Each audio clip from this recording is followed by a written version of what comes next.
శ్రీమాత్ర నమః. ఏ పని చేస్తున్నా అపజయమండి. అసలు సాధించలేకపోతున్నాం. ఏ పని మొదలుపెట్టినా మధ్యలోనే ఆగిపోతోంది.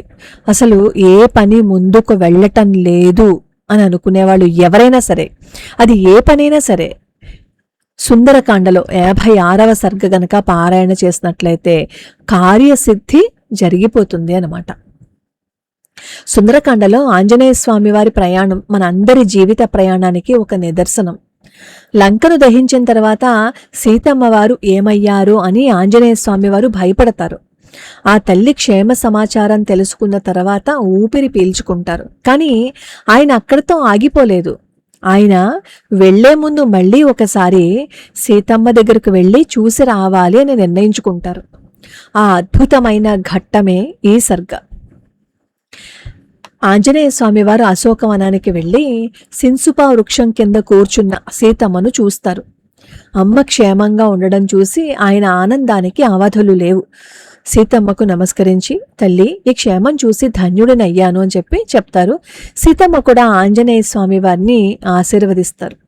తరువాత ఆంజనేయ స్వామి వారు లంకను వదిలి వెళ్ళడానికి సిద్ధపడి అరిష్ట పర్వతం మీదకు వెళ్తారు. ఆ పర్వతం మీద నిలబడి ఆయన ఆకాశంలోకి ఎగిరినప్పుడు ఆ పర్వతం కుంగిపోతుంది. అంటే ఒక పనిని దిగ్విజయంగా పూర్తి చేసిన తర్వాత వచ్చే ఆ ఆత్మవిశ్వాసం ఎలా ఉంటుంది అనేది మనకి ఈ సర్గలో కనిపిస్తుంది అనమాట. మనం ఈ సర్గ నుంచి నేర్చుకోవాల్సిన పాఠాలు ఏంటంటే, పని పూర్తయిపోయింది అని అనుకోగానే దాన్ని అలా వదిలేయకూడదు. మేం కాబట్టి చేసేసాం కదా అని. ఆంజనేయ స్వామి వారు లంకని కాల్చేశారు, కానీ తన అసలు పని ఏంటి?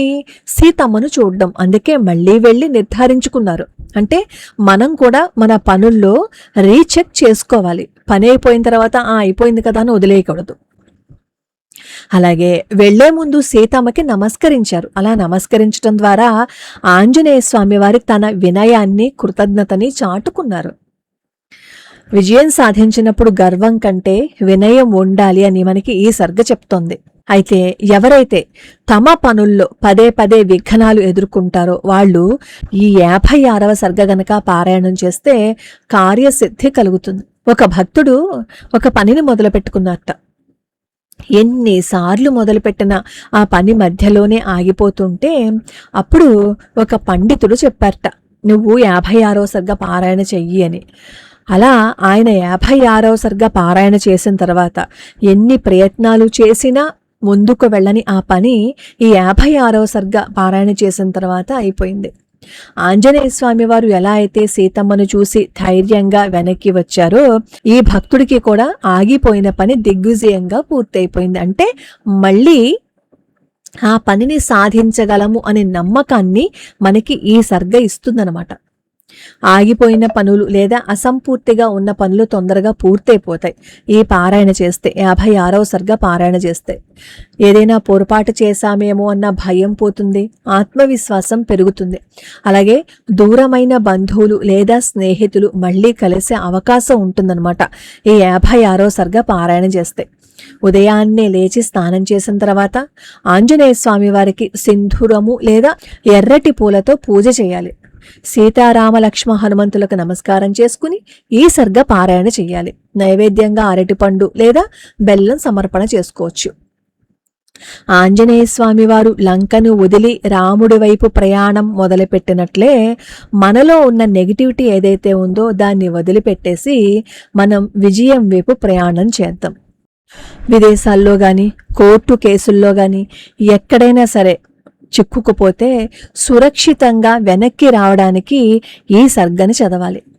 సముద్రాన్ని దాటేంత ధైర్యము, ఆత్మవిశ్వాసము మనకి ఈ సర్గ పారాయణం చేస్తే కలుగుతుంది. సముద్రాన్ని దాటడం అంటే ఏంటి? ఈ సంసారం అనే సముద్రాన్ని ధైర్యంగా దాటడం అన్నమాట. ఆ ధైర్యంగా దాటే ఆత్మవిశ్వాసాన్ని, అంటే ఏ కష్టం వచ్చినా ఆ కష్టాన్ని నుంచి బయట పడిపోయేలాగా ఈ సర్గ మనకి ధైర్యాన్ని ఇస్తుంది. ఈ సర్గ నేను రోజుకో శ్లోకంలో కూడా అప్లోడ్ చేస్తాను. 56 సర్గలు నేను అప్లోడ్ చేశాను. కాబట్టి ఎవరైనా సరే మాకు ఏ పని అవటం లేదు అని అనుకున్న వాళ్ళు ఈ సర్గని పారాయణ చెయ్యండి. లంకను వదిలి ఆంజనేయ స్వామి వారు రాముడి దగ్గరికి వెళ్తున్నప్పుడు ఆయన మనసులో ఎంత తృప్తి ఉందో మీ పనులు కూడా అలాగే పూర్తయ్యి మీరందరూ కూడా అలాంటి తృప్తిని పొందాలని నేను మనస్ఫూర్తిగా కోరుకుంటున్నాను. కష్టాలు పర్వతమంత ఉన్నా భయపడకండి. వాటిని తొక్కిపెట్టి పైకి ఎగిరే ఆంజనేయ స్వామి వారి శక్తి మనలో కూడా ఉంది. ఆ శక్తిని మనం బయటికి తీసుకురావాలి అంతే. ఈ వీడియో గనక మీకు నచ్చి మీరు పారాయణం చెయ్యాలని అనుకుంటే జై శ్రీరామ అని కామెంట్ చేయటం మాత్రము మర్చిపోకండి. రేపు ఇంకొక సర్గ గురించి తెలుసుకుందాం.